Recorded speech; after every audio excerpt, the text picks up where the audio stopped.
Once again, it's your boy, Asani Akita.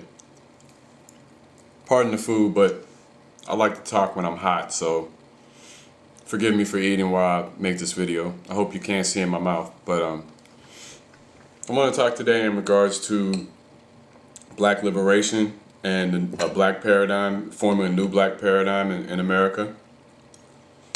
I think that the current paradigm of church, working for the man, dogging our kids for being who they are, basically trying to fit into the white man's box is failing us. Some good chicken.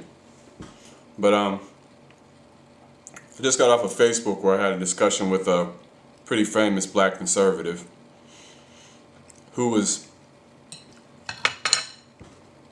so pleased by this proposed legislation for anti-sagging.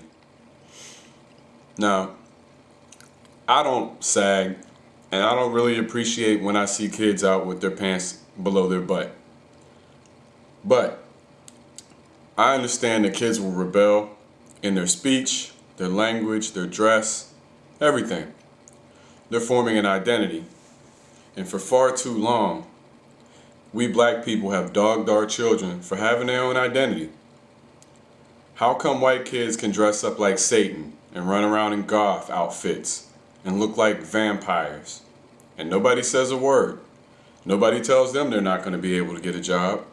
Nobody thinks they're stupid because of it. Now, I don't get that about black people. I don't get it. I think we just don't like ourselves very much, and we try to fit this paradigm of the white man's world, the white man's construct for us, which was the only thing you niggas is allowed to have is our God and our ways, and we're going to judge you for everything you do twice as harshly as we judge ourselves. Black folks have bought into that.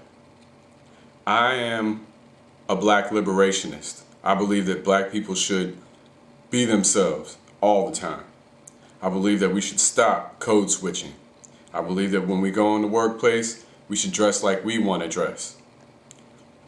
Speak how we want to speak. Yes, there is a place and time for proper English, and there is decorum, professional decorum. However, too many African Americans, in my opinion, love to leave their cultural identity behind once they reach a certain status. And those are the same African Americans who turn around and dog our youth, who tell them they need to stop sagging because they'll never get a job, as if these kids are showing up at job interviews with their pants around their ankles. They're not. They're not that stupid. We don't give them enough credit. Again, the big question here is how come a white kid can dress like a devil worshiper, put black all over himself, make it plain, make it clear that he's a goth or she's a goth. They're always allowed to rebel. They've been allowed to wear the heavy metal clothing with all the satanic stuff on their t-shirts.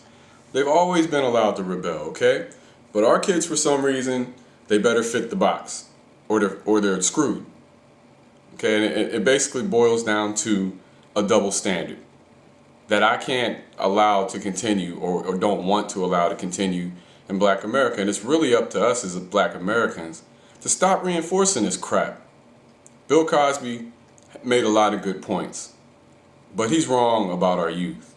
They're just rebelling and they'll outgrow it. Let them be who they are. Let them express themselves. If that's how they want to express themselves, then fine. When I was a teenager, it was skin tight leaves, and even now they're back to skinny jeans. I mean, things evolve, and why we treat our children so harshly, I'll never really understand, except for the fact that we're trying to get them to fit in the white man's box. One last point about that box, and this goes to the level of spanking in the black community. It's my opinion that black people spank their child more often and more frequently because we're afraid of them getting out of line in white social settings. And this comes from back in the day when, if you looked at a white woman, if Emmett Till looked at a white woman, he got lynched. So our kids had to be on their absolute best behavior at all times in public. And I think that sentiment is still carrying over today, and that's really why we have this anti-sagging thing. We should just let our kids be themselves, love them for who they are, and know that they will outgrow it if we set a better example. Uno. Peace.